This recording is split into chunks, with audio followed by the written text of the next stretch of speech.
Қайырлы күн достар, менің каналыма қош келдіңіздер. Бүгін сіздерге универсалды қамырдан тәтті тоқаш жасаудың рецептісін көрсетемін. Бұл қамырдан булочки, пирог жасай берсеңіздер де болады. Бүгінгі видеода осындай тәтті тоқаш, яғни пончик жасауды көрсетемін. Алдымен қамыр дайындап аламыз. Онға 1 ас қасық толы ашытқы және 4 ас қасық толтырып қант және жарты ас қасық тұз салып, барлығын араластырып аламыз.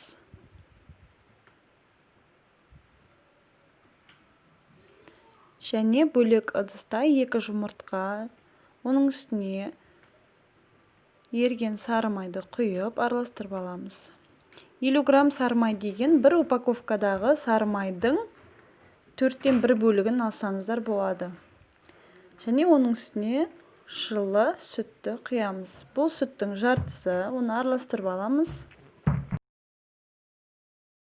Енді бұны оның үстіне құйып, қамырелеп бастаймыз.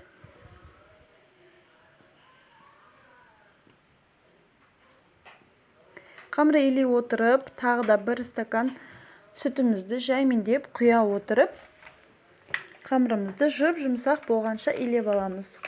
Оның сапасы мен жұмыртқаның үлкен кішілігіне байланысты рецепттегі сүттің мөлшері көбірек немесе азырақ кетуі мүмкін.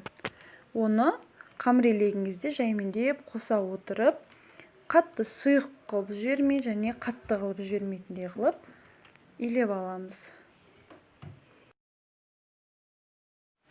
Еленген қамырымыз құрамында қанттың әсерінен кішкене қолға жабысуы мүмкін. Бұл қамырды енді осылай 10 минутқа қалдырамыз. 10 минуттан кейін тағы бір жақсылап елеп аламыз. Енді көтерілуге 2 сағатқа алып қоямыз. Менде 2 сағаттай уақыт тұрды. Қамыр 2,5 есеге дейін көтеріліп шықты. Қараңыздаршы, нәзік, өте жұмсақ қамыр болып шықты.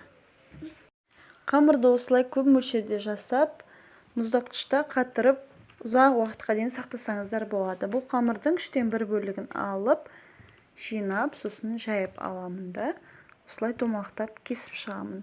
Егер сіздерде вырывка болса, арнайы сонымен кессеңіздер тіптен жақсы. Бұл қамырдың қалыңдығы 1,5 см болу керек. Одан жұқа болып кетсе, бұл бауырсақ сияқты пісіп қалады. Осылай кесіп аламын. Кесіп алғаннан қалған қамырды жинап, тағы бір елеп, алып қойған қамырға қосып, оны да келесі тоқаш пісірген кезде пайдаланамын.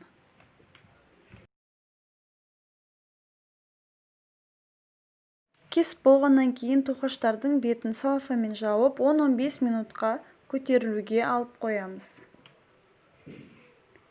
15 минуттан кейін қызып тұрған көп мөлшерді майға тоқаштарды салып қора береміз. Отымыздың жылдамдығы тым қатты болмау керек, орта отта болу керек. Немесе тоқаштың беті тез қызарып, ортасы піспей қалуы мүмкін.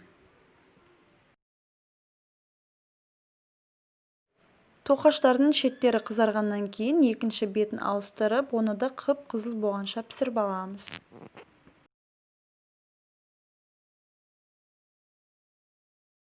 Пісіп шыққан тоқаштарымызды қағаз майлықтың үстіне салып, бойындағы артық майларын кетіріп алуымыз керек. Енді бұл тоқаштарды үй жағдайында жасалған, қойылтылған сүт, яғни сгущенное молокомен толтыратын боламын, немесе салмай қойсаңыздар да болады. Мен үй жағдайында жасаған сгущенканың рецептісін осы видеодан кейін қалдырамын, яғни келесі видео рецепт шығады. Оны міндетті түрде көріп алыңыздар. Бұл өте оңай және магазиндік сгущенкалардан 10 есеге артық консервансыз, крахмалсыз жасалады. Арнайы эклерге арналған насатка болса, немесе кез келген насаткамен, кондитерлік мешокпен осылай салмасын толтырып аламыз. Әрине, сгущенкадан басқа кез келген варенье, джем, немесе шоколадты ганаш, заварной крем сияқты салмалар салсаңыздар болады. Бұл тәтті тоқаштар барлығының көңілінен шығатыны сөзсіз. Отбасыңыздың, балаларыңыздың қуанышына бөленіңіз осы рецептпен жасап.